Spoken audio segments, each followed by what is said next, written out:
all you ever do as an actor is you look at the text, you hope that that text is working for you, and then you try to work for it. And so some kind of balance has to go on there. I'm not quite sure how it works, but you open your mouth and hope that when the lines come out, you believe it, and the person you're talking to believes it, and then hopefully the audience is going to believe it. Now, in order to get that happening, then you've got to have a talk with the director. You've got to make sure you feel right in things that you're wearing, that's telling the right story, and maybe the script has some sort of conversation going on where changes can be made, or the writer will come in and say, no, you don't understand. It should be like this because. As long as people keep talking, and as long as you realize that you're part of an honest process, then you're halfway there, I think. You were supposed to be the person, according to reports, that kept on asking why a lot during the filming.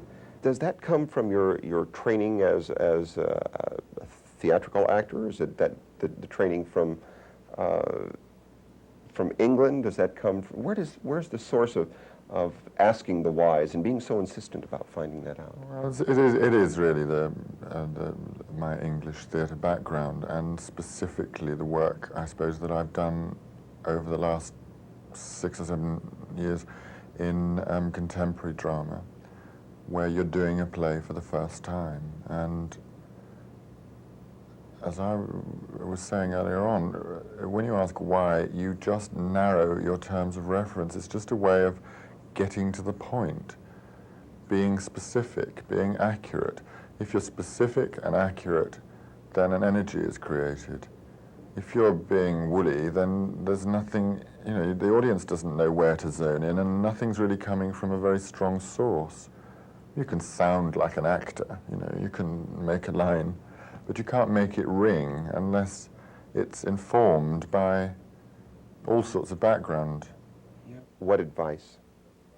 I think every actor has got the right to fail and be dismal in something as much as they have the opportunity to be good, or should have the opportunity to be good if the circumstances surround them. So I would just make a little speech on behalf of all actors to, you just keep the conversation going, and don't treat them as objects, and then you have lots and lots of good work coming from actors. There are wonderful actors around, but there are an awful lot of wonderful actors who aren't getting the jobs because of a system that rewards repetition. So, for every famous name I could say, there's going to be an actor just as good who's currently drawing unemployment.